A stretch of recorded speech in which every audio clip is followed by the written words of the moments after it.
Olá amigos, bem-vindos a mais um London Calling, aqui para falar hoje do Crystal Palace. E assim a gente fecha a nossa série de times de Londres que jogam a Premier League atualmente. Começamos lá com Fulham, fomos para o Chelsea, Arsenal, Tottenham, West Ham e agora fechamos com o Crystal Palace, time tradicional aqui do sul de Londres.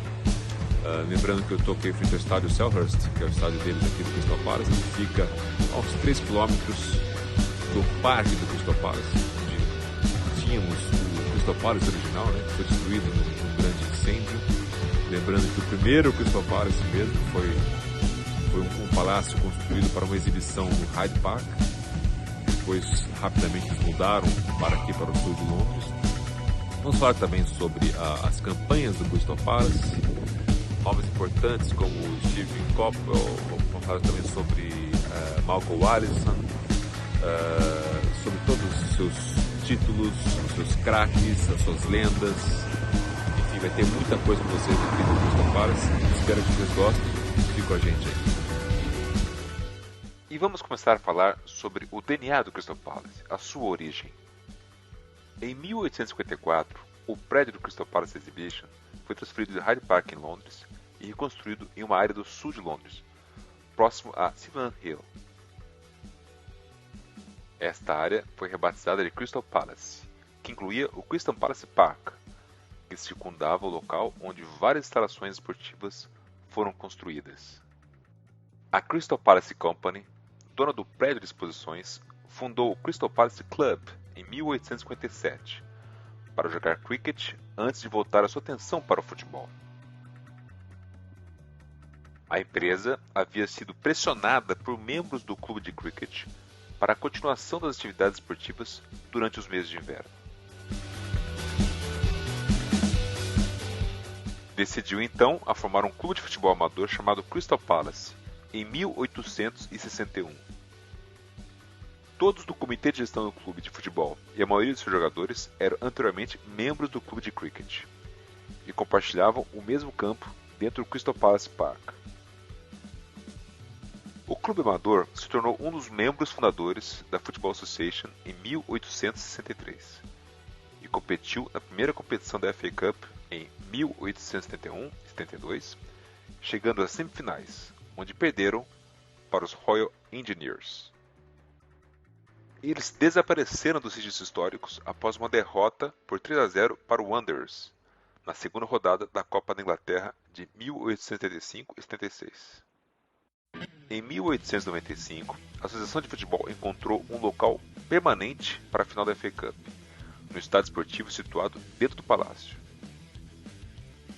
Alguns anos depois, a Crystal Palace Company, que dependia das atividades turísticas para sua renda, procurou novas atrações para o local e decidiu formar um novo clube de futebol profissional para jogar no estádio. Os proprietários queriam um clube para jogar ali e aproveitar o vasto potencial da torcida da área. Não podemos deixar de mencionar o grande incêndio que destruiu o Palácio Cristal original. Apesar das tentativas para revitalizar o palácio, no dia 30 de novembro de 1936 chegou a catástrofe final: o fogo. Durante horas o palácio foi destruído. As chamas iluminaram o céu noturno e eram visíveis a milhas de distância. Tal como em 1866, quando o Transpepto Norte queimou, o edifício não estava adequadamente segurado para cobrir os custos da reconstrução. Os anos 70 são reconhecidos como uma década divina na história do clube. A era de Malcolm Alisson estava começando como uma verdadeira revolução, mudando as cores do time, assim como o apelido do clube. O clube, que estava renascendo das cinzas, ao invés de Fênix, escolheu a águia para substituir os vidraceiros. Alisson lançou sua visão do século XXI para o clube, e a torcida comprou a ideia. Alisson queria mais, e para aterrorizar ainda mais os torcedores adversários, escolheu as famosas cores vermelhas e azul do Barcelona, que tinha Cruyff, mas o Crystal tinha Don Rodgers. Mas infelizmente, Rodgers não seguiu o script e o Palace caiu para a Divisão 3. Então, em 1976, eles começaram a reação, como o Alisson havia previsto. O Palace bateu em todos os times, inclusive o rival Leeds United.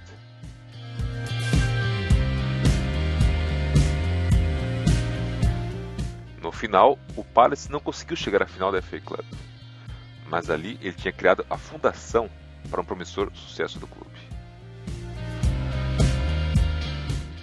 Alisson viu o seu sucessor Terry Venables comemorar 2 acessos, fazendo as águias chegarem ao topo da Liga de Futebol.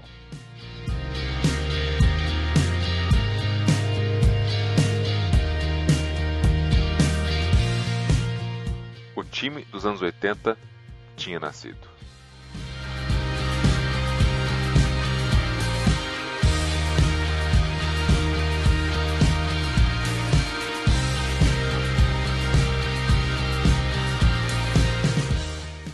Steve Coppell é o técnico de maior sucesso da história do clube, guiando as águias para acessos, para a primeira final da FA Club e para terceiro lugar na principal liga.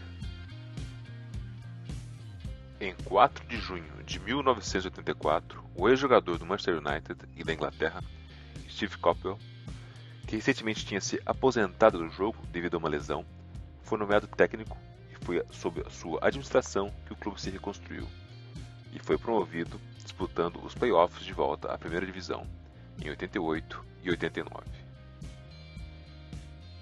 O Palace chegou à final da FA Cup em 1990, empatando em 3-3 com o Manchester United no tempo normal, mas acabou perdendo por 1-0 na prorrogação.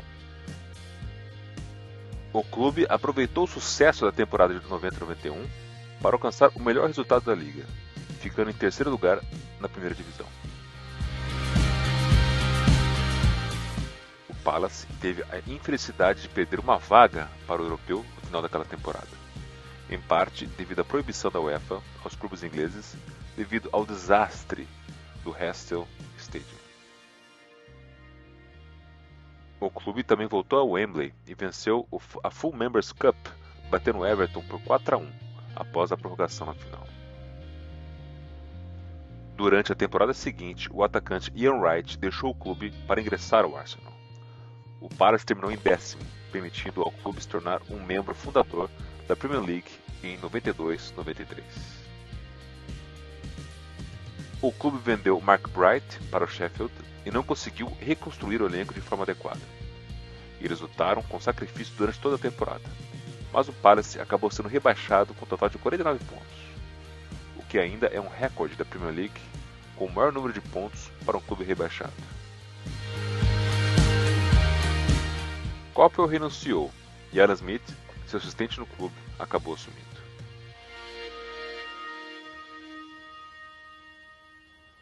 No início da década, o futuro do Crystal Palace permanecia com sérias dúvidas. Os administradores estavam prontos para fechar o clube se a compra do Selhurst Park não fosse acordada até 1º de junho de 2010.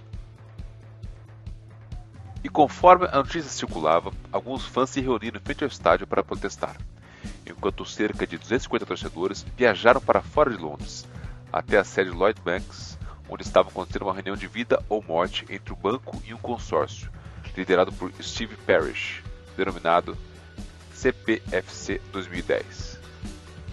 Na 11ª hora, o clube foi retirado da administração, e Parish, junto com Stephen Browett, Martin Long e Jeremy Hawkins, foram aclamados como heróis. O primeiro passo foi nomear George Burnley como gerente, com Dodge Friedman continuando no papel de assistente. O reinado de Burnley durou apenas 6 meses, antes de uma derrota por 3-0 em Millwall, no dia do Ano Novo de 2011. Acabou sendo o seu último jogo no comando. A lenda do clube Friedman foi promovida a treinador e garantiu a sobrevivência do Palace no campeonato, antes da temporada seguinte levar seu time às semifinais da Copa da Liga, que incluiu uma vitória surpreendente em Old Trafford contra o Manchester United. No entanto, a sequência terminou cruelmente, com o Cardiff City ultrapassando o Palace nos pênaltis nas quartas de final. Embora tenha perdido em Wembley naquele ano, o Palace estava destinado a chegar ao Estádio Nacional da Inglaterra ao final de uma campanha. Uma sequência de invencibilidade de 14 jogos vibrantes deixou os Eagles entre os favoritos do campeonato, antes de Friedman deixar o clube. Ian Holloway assumiu como técnico e acabou conduzindo o Palace para a repescagem em um confronto mata-mata com os arquirrivais Brighton e Hove Albion. Em um dia dramático em Wembley, um pênalti de Kevin Phillips na prorrogação deu ao Palace uma vitória de 1-0, garantindo o retorno à Premier League, pela primeira vez em 8 temporadas. Em dezembro de 2015, foi anunciado que os americanos David Blitzer e Josh Harris haviam investido no clube, formando uma estrutura societária ao lado do presidente Parrish. E aquela temporada terminou com o Eagles voltando mais uma vez a Wembley, desta vez na FA Cup.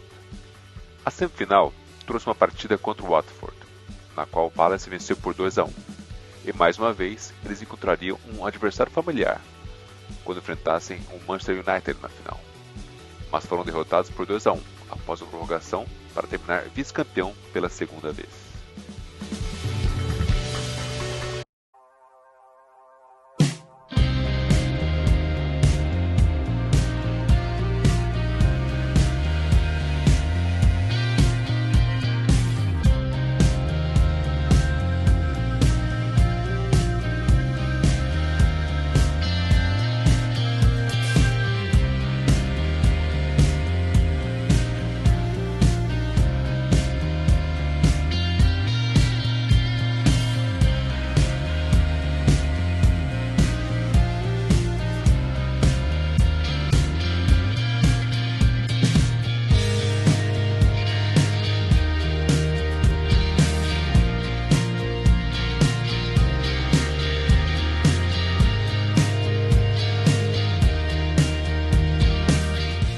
Em 1919, eles começaram a compra do terreno, no qual construíram o Selhurst Park, sua casa atual.